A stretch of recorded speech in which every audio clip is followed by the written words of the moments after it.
li ñu xamoon itam mooy foo laal sa loxo yow mi ko yore mën nga ko fa bàyyi selon objet bi nga ko bàyyi mën na fa def nangami waxtu balaa muy dee donc loolu lañ tàmbalee ba mu feeñee nag réew yépp fagaru waxuma la sax 26 cas mais premier cas rek ku ko mas a am da ngay fagaru ne te loolu it jàpp naa ne moo jaadu parce que feebar boo xam ne am na fu mu feeñ Chine nërmeel leen déjà la fa def ca Wuhan ku ko déggati da nga naan du ma sàggan ba muy daj sama réew damay teel a jël samay matuwaay boobaa tax Sénégal bi mu koy jëlat yeneen réewu àdduna bi jël nañ mesure yooyu Arabie Saoudite hayatu kibaaril ulama le conseil suprême des oulémas d'Arabie Saoudite nga xam ne duy saoudien rek fa nekk ñoom le 16 mars lañ décidé tëj jàkka yi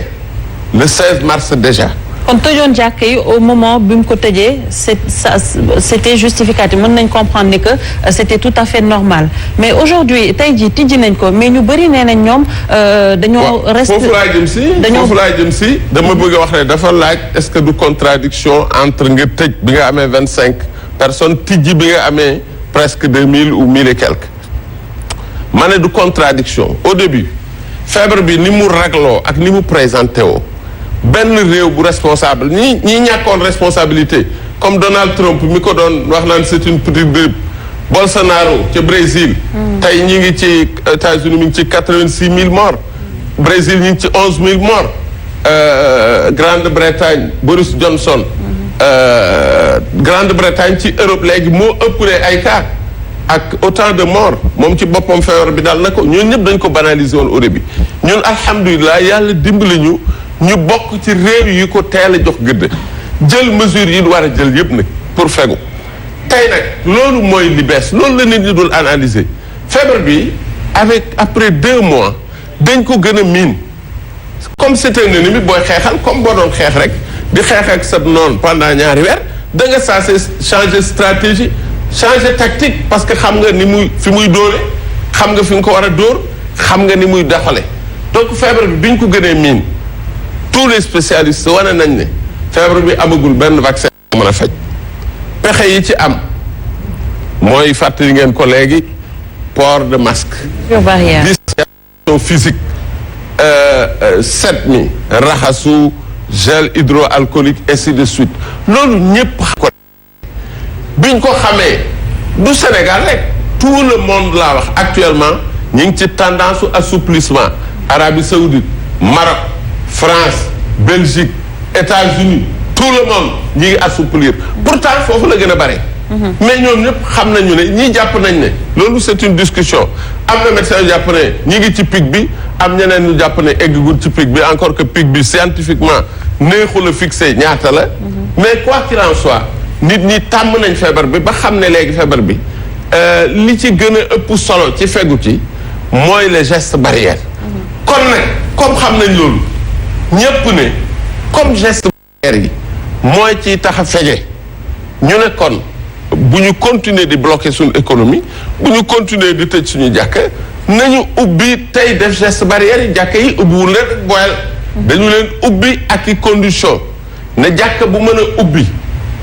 te respecter conditions yi na ubbi def geste barrière yi comme ni ko adduna bi yëpp di defee du ñun rek loolu aussi adduna bi yëpp presque noonu la ñuy def ñi ngi ubbi di def geste barrière yi donc là je crois qu'il y a aucune contradiction au contraire c'est très cohérent parce que maladie bi la ñu apprendre avec je crois que comme ni ko président waxee c'est ça le vrai mot il faut apprendre à vivre avec parce que noonu la bundul gis mais noonu la bu yàgg ak ñun noonu la boo xam ne spécialistes yi nee nañ demagul kon nag du ñu tëju rek muur suñu bopp déedéet dañuy siggi jàkkaarloog noonu bi di xeex ak moom d'autant plus que léegi gën nañu xam noonu bi ay points faibles am gën nañu xam suñu ay points forts. mais léegi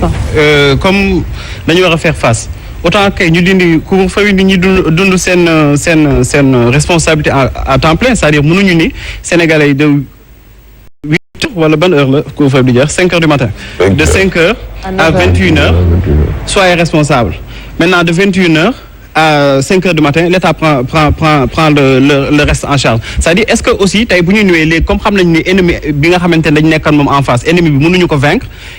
leen rek nga mën mooy les gestes barrières autant laisser la population ak seen liberté c'est-à-dire ñu mën a continuer ñoom ku nekk di aar seen bopp parce que amul benn cohérence d'après man amul benn cohérence nga ni nit ki de 5 heures du matin à 21 heures na nga fexe ba li nga xamante ni mooy charte yu ñu lay wax wala mesure barrière yi nga xam ne dañ la koy édicter nga sàmm ak moom mais à partir de 21 heures il faut nga rester sa kër c'est-à-dire dafay poser problème et puis même bu nekkee li ngay wax nii évolution maladie bi bu ñu fàtte ni OMS dafa am benn stratégie boo xamante ne si 4 phases 4 stades la mu ni feebar bi première stade bi mooy na ngay fexe ba bu mu dugg sa territoire sa réew mu ni deuxième bi mooy na ngay fexe ba bu duggee nga wàññi li nga xamante ne moom mooy contamination bi troisième bi mu ni na nga fexe ba atteindre pic bi aussi nga jéem a réduire yenn conséquences yu xaw a néfastes yi quatrième bi si lay wax ni ñu dellu si waat situation normale tey c'est vrai que adduna bi ñëpp ñu ngi dem ci quatrième bi nga xamante ne mooy delluwaat situation normale bi mais est-ce que Sénégal nekkul di toppandoo rek parce que li nga wax Arabie Saoudite dafa tëj le 16 Sénégal tëj le 16 te Arabie Saoudite ba muy toll 16 mars la Sénégal tëj jumaa ak jàkkee mën nga xool discours Macky Sall bi période boobu la situation bi boo gisee àdduna bi ñu bëri dañ dem ba xam nañu ni les courbes mi ngi commencé descendante ñuy commencé déconfiner alors que OMS nee na bu ñu respecté wul li nga xamante ni les mesures barrières lundi la ko wax wala mardi bu ñu respecté wul li nga xamante ni mooy les mesures de confinement Afrique dina dem ci 190 000 morts ba mu ko waxee ñu toog si 2 jours 3 jours ñu dégg président ni dafay bàyyi nit ñi commencé di circuler heureusement sax ba li nga xamante ne joxe woon na ko ci main droite bi récupéré na ko ci main gauche bi ak ministre de l'intérieur parce que moom bu ñëwee nit ñi mën nañu dellu si ministre de l'intérieur ñëw ni kenn du dem kenn du dellu ci département yi la yam c'est-à-dire dafa mel ni dafa am tâtonnement xam nga wax nga ko sànq ci say kàddu et puis beneen bi monsieur le ministre pour daaneel foofu rek dafa am loo xamante ni ñëpp ko seetlu monsieur le ministre xam nga ni balaay état dafa sérieux balaay président di def discours war na mën a concerté wu ak ministres yi nga xamante ni ñoom ñoo war a def yenn décret d'application yi mais boobu ba tey mënuñu comprendre président def na discours ñu toog 2 jours doogay jot décret bi nga xamante ne mooy ministre de l'intérieur est-ce que nekkuñu woon quelque part di sonder population naan dañ leen di jox benn information xool na ngeen koy consommer en fonction de cela ñu jéem a xool nan nañuy jéem a rectifier parce que en réalité boo gisee mosquée ba ñu waxee nit ñi commencé dox Aly Ngouille Ndiaye dafa dem ci benn télé rectifier ci saa si parce que dégg na nit ñi ñu ngi critiqué naan non da ngeen bëgg a saaxe askan da ngeen bëgg yóbbu askan yi mettre leen face à leur responsabilité wala da ngeen leen di sacrifier ci saa si mu génn taxaw wax ni 13 personnes ñoom nañu autorisé si jumaa yi tey jii mujj na si génn c'est-à-dire quelque part dafa mel ni état du Sénégal kenn xamul nan lay gérer mbir mi commencement bi li ñu doon wax ak tey jii li nga xamante dañu koy wax dafa mel ni Jimbori daal bi nga doon tuddee woon ko Macky Sall waxuma leen yaa ko wax Jimbori Sall bi nga xamante ne tey jii mooy président de la République ñëpp xam nañu ni tey lii muy doxalee situation actuelle bi du lenn lu dul tâtonnement. tey moom yaa ko tuddee defe naa ne. moo ko tuddee waaw non yow yaa ko tuddee non xam nga mais tey yaa ko tuddee nangul rek. man damay jàng ci yow xam nga waaw man dama ko tuddee nangu naa ne maa ko tuddee mais tey moom yaa ko tuddee. non man dama ni. nangul rek Pape Makhtar nangul yaa ko tuddee tey. Macky Sall Jimbori la. d'après Bamba Ndiaye dama lay tooñ bon man je crois plutôt que Sénégal franchement bu ñuy wax ngir yàlla exemple la modèle la ci gérer. pandémie bi te loolu du man rek ma ko wax adduna bi yëpp dañ ko jàpp Sénégal modèle la sur tous les plans d'abord ci responsabilité bi ñu teel a jële suñuy matuwaay ci compétence su suñu personnel médical ak diligence su état ñun am na loo xam ne dañ koy def sax ñeneen ni dañu koy reprocher cas contact yi ñuy garder yooyu am na ñu jàpp ne yàq la yéen li ngeen def c'est trop parce que l'état mënul ku nekk cas contact rek mu jël la en charge et cetera donc l'état du Sénégal très franchement bu ñuy wax ci crise bi rek xaw ma leneen de mais ci meilleure gestion yi la bokk ci adduna bi. la preuve comparé ko n'importe quel autre pays la Suède qui fait 8 millions d'habitants aujourd'hui ñu ngi ci 1000 et quelques morts. te kooku c'est un pays boo xam ne. 3300 d'ingénieurs c'était presque au top niveau. ñu ami moyen jéem nañu def lu nekk. ak monsieur le ministre bul dox suñu xel waay. monsieur le ministre bul dox suñu xel. xam nga ni Suède seen population bi yemul ak Afrique bi nga xamante ni moyenne d'âge bi 19 ans la ak climat bi nga xamante ni yenn scientifique yi nee nañu dafay nekk benn frein ci propagation wala ci virulence virus bi donc yooyu yëpp tey jii boo ko boole aussi analyse nga ñëw di naan dañuy comparer Suède ak Sénégal. Suède ñu nekk ci 3300 morts. waaw déggoo li ma la xam nga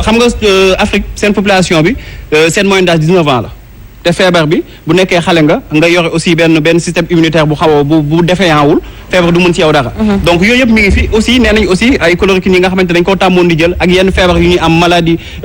comme ay paludisme ak yooyu dafa dem ba dafa développer si ñun benn résistance donc loolu bokkul ak dara ak xarañte li nga xamante ne mooy état du Sénégal ndax tey jii ñu ngi ci 12 yi nga xamante ne ay personnel médical lañu ñi nga xamante dañ leen infecté ñu ngi si plus de 49 sapeurs pompiers yi nga xamante ne ñoom ñoo doon dem di jëli ji urgence yi tey ñoom ñëpp dañ leen infecté yaakaar naa état du Sénégal xarañteem foofu nañ ko doon xaar. Italie, il y a 100 médecins qui sont morts. C'est pas la même chose. 100 médecins yu dee. c'est pas la même chose parce que ñoom. Quelle est la différence? Parce que ñoom dañ teel a dañ feebar da leen bett ñëw si ñoom mais ñun nous avons eu le temps d'apprendre de ces erreurs mais on l'a pas fait. D'accord, alors on a le temps kenn amul temps ñun royuñu ci kenn encore loolu say de répondre ci sa benn question. Arabie Saoudite kenn royuñu ci kenn Arabie Saoudite moo ñu ëpp lay mort fuuf donc ñun Sénégal amul sax droit roy ci kenn. parce que lim def. jafe na ku def lu raw lim def. donc sur ce plan. amuñu modèle benn bu ñu mën a roy. je crois que li ñu def au plan des résultats bi ñu toll tey yal na ko yàlla jëmale kanam mën nañu siggi benn réew mun na la wax ne Sénégal dafa gàccaay ci ni mu gérer pandémie bi donc it des nag feebar bi li ma ko waxee feebar bi kenn maîtriser wu. kenn maîtriser wu ko le plus grand pays. ñoo la ëppale ay problème